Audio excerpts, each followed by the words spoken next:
আমাকে যারা ছাত্রলীগপন্থী অফিসার তারা ইচ্ছা মতো ফুটবলের মতো, আমি একটা ফুটবল ডিবি কার্যালয়, আমি একটা ফুটবল ছিলাম, এইটুকু আপনাদেরকে বলি। আমাকে তো বাঁচতে দিবেন, আমাকে বলছে পঙ্গু করে দিবে ইলিয়াস আলীর মতো। সুস্থ শরীর, এই যে দাগ এখনো এই শার্টিনও শুকায় নাই, এই এখনো শুকায় নাই। অনেকের কাছে মুসলেকা চায়, মুসলেকা যে বাইরে যেন রাজনীতি না করে। আর আমাকে বিশেষ করে আমি কেন নির্বাচনে গেলাম না, 12 কোটি টাকা আমার অফার দিয়েছে, স্বরাষ্ট্রমন্ত্রী বাসায় নিয়ে গেছে।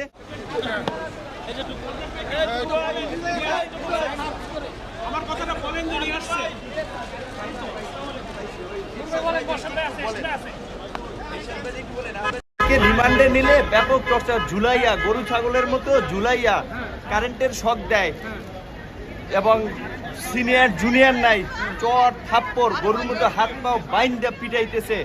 বারবার রিমান্ডে নিলে আরো টর্চার করবে। আপনারা আইনগতভাবে বলেন, রিমান্ডে নিলে যে রিমান্ডের যে নির্দেশনা, যে একজন ম্যাজিস্ট্রেট রিমান্ডে একজন ম্যাজিস্ট্রেট যে উপস্থিত থাকা অবস্থায় যে কথা বলবে সেইভাবে ব্যবস্থা করতে, টর্চার করে সবাইকে ব্যাপক মাত্রায় যেন রাজনীতি না করে। অনেকের কাছে মুসলেকা চায়, মুসলেকা যে বাইরে যেন রাজনীতি না করে। আর আমাকে বিশেষ করে আমি কেন নির্বাচনে গেলাম না, 12 কোটি টাকা আমার অফার দিয়েছে, স্বরাষ্ট্রমন্ত্রী বাসায় নিয়ে গেছে, তারপর আমি কেন নির্বাচনে গেলাম না, শেখ হাসিনাকে নিয়ে গালিগালাজ করি, বক্তব্য দেই সরকারকে নিয়ে। এই কারণে আমাকে যারা ছাত্রলীগপন্থী অফিসার তারা ইচ্ছা মতো ফুটবলের মতো, আমি একটা ফুটবল ডিবি কার্যালয়, আমি একটা ফুটবল ছিলাম, এইটুকু আপনাদেরকে বলি।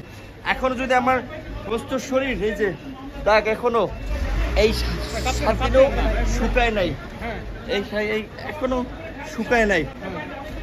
আপনারা একটু এইটা তো বলেন অন্তত, রিমান্ডে যে আমরা এই সরকারের পতন ছাড়া আমাদের বাঁচার এবং জাতির মুক্তির পথ নাই। সরকার পতন না হওয়া পর্যন্ত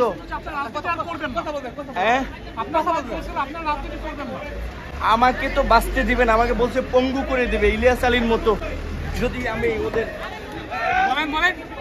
আমাকে বলছে যে পঙ্গু করে দেবে, আমার মতো দু একজন নূর না থাকলে তাদের কিচ্ছু হবে না।